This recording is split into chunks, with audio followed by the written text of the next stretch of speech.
Big boss season 9 అయితే అయిపోయింది. కానీ దాని గురించిన చర్చలు మాత్రం ఇంకా ఆగలేదు.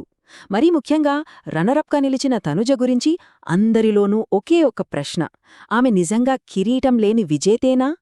ఈ విశ్లేషణలో ఆ ప్రశ్నకు సమాధానమేంటో చూద్దాం.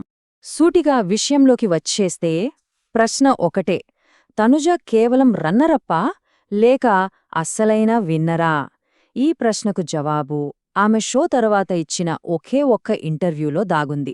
ఆ ఇంటర్వ్యూలో ఆమె చెప్పిన మాటలే ఈరోజు మన విశ్లేషణకు ఆధారం.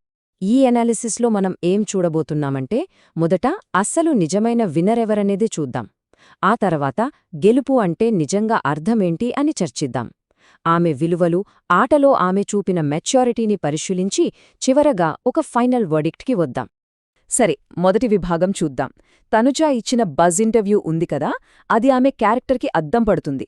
ఎందుకంటే ఆ ఇంటర్వ్యూలో ఆమె మాటలు ఎలాంటి ఫిల్టర్ లేకుండా చాలా సూటిగా వచ్చాయి. అయితే అసలు ఆ ఇంటర్వ్యూ ఎందుకు అంత జెన్యూన్గా అనిపించింది? విశ్లేషణ ప్రకారం ఆమె మాటలో ఎక్కడా నటన అనేది కనిపించలేదు. అవి చాలా సహజంగా, నేరుగా మనసులోంచి వచ్చినట్టుగా ఉన్నాయి.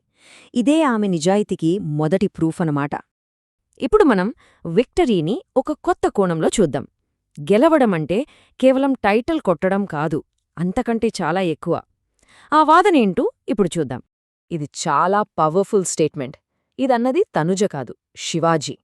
ప్రేక్షకుల మనసుల్ని గెలుచుకోవడమే అసలైన విజయం అని చెప్పడానికే ఈ ఒక్క వాక్యం చాలు. ఫ్యాన్స్ని సంపాదించుకోవడమే రియల్ విన్నింగ్ అనే వాదనకు ఇదే బేస్. తనుజ క్యారెక్టర్ని టెస్ట్ చేసిన మొదటి పెద్ద ఛాలెంజ్కి వద్దాం. డబ్బు, కుటుంబం విషయంలో ఆమె వాల్యూస్ ఎలా ఉన్నాయో చెప్పే కొన్ని విషయాలపై ఫోకస్ చేద్దాం. ఆమె ముందు పెట్టిన ఆఫర్ ఇది: 20 లక్షల రూపాయలు. కాని ఆమె వద్దంది. ఇది చాలా చాలా పెద్ద నిర్ణయం. మరి అసలు ఆమెను నడిపించిన మోటివేషన్ ఏంటి? ఇప్పుడు మన ముందున్న ప్రశ్న కూడా ఇదే. అంత పెద్ద అమౌంట్ని ఆమె ఎందుకు వద్దనుకుంది? ఈ డెసిషన్ వెనుక ఉన్న కారణమేంటి? ఇది ఆమె విలువల్ని చాలా క్లియర్గా చూపిస్తోంది. ఆమె ఆన్సర్ చాలా క్లియర్గా ఉంది. డబ్బు కంటే కప్పు గెలవడమే తనకింపార్టెంట్ అని చెప్పింది. ఆ కప్పుని తన తండ్రి ముందు పెట్టి తనను తాను ప్రూఫ్ చేసుకోవాలనే ఎమోషన్, అది డబ్బు కంటే చాలా విలువైందని ఆమె మాటల్లోనే తెలిసిపోతుంది.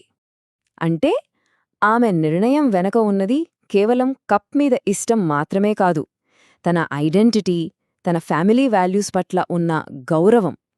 తన తండ్రి పేరే తన బ్రాండ్ అని చెప్పడం, ఆమె ప్రిన్సిపల్స్ ఎంత స్ట్రాంగ్గా ఉన్నాయో చూపిస్తుంది. ఇప్పటిదాకా ఆమె విలువల గురించి చూశాం. ఇప్పుడు ఆమె మైండ్ సెట్ వైపు ఫోకస్ షిఫ్ట్ చేద్దాం.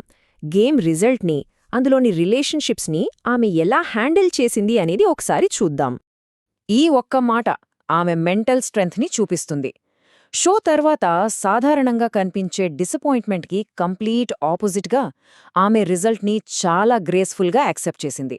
ఇదే ఆమె మెచ్యూరిటీకి నిదర్శనం. ఇక్కడ ఒక ఇంట్రెస్టింగ్ కంపారిజన్ చూడొచ్చు.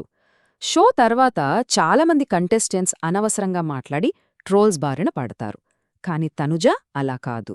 ఆమె ప్రతి మాటను ఆలోచించి ఎంతో మెచ్యూరిటీతో మాట్లాడింది. ఈ పద్ధతే ఆమెను మిగతా వారి నుండి వేరుచేసింది. గేమ్ లోపల రిలేషన్స్ విషయంలో ఆమె ఆలోచనలు చాలా క్లియర్గా ఉన్నాయి. భరణిని ఆట సందర్భాన్ని బట్టి సర్ అని, నాన్న అని పిలవడం ఆమె గేమ్ క్లారిటీని చూపిస్తోంది.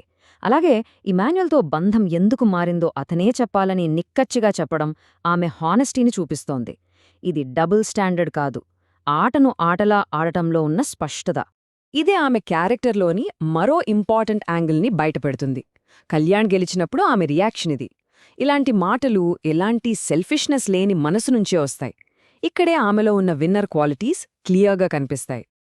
ఇక చివరి విశ్లేషణకు వచ్చేద్దాం. ఆమెను నిజమైన విజేతగా చెప్పడానికి ఉన్న కీ పాయింట్స్ ఏంటి? కాబట్టి ఫైనల్గా చెప్పేదేంటంటే, ఆమె గెలుపు టైటిల్ రూపంలో రాలేదు. ఆమె గెలుపు ఆమె చూపించిన మెచ్యూర్డ్, ప్రిన్సిపల్డ్ మైండ్ సెట్లో ఉంది. కప్ గెలవకపోయినా ఆమె ఒక విన్నర్ మైండ్ సెట్తోనే బయటకొచ్చింది. ఈ విశ్లేషణ అంతా చూశాక ఒక ప్రశ్న అయితే మిగిలుంది. ఆమె మాటలు, ఆమె ప్రవర్తన నిజంగా జెన్యూన్గా అనిపించాయా, లేక అదంతా కేవలం ఒక యాక్టింగ్లా అనిపించిందా? దీనిపై అభిప్రాయం ఒక్కొక్కరికి ఒక్కోలా ఉండొచ్చు.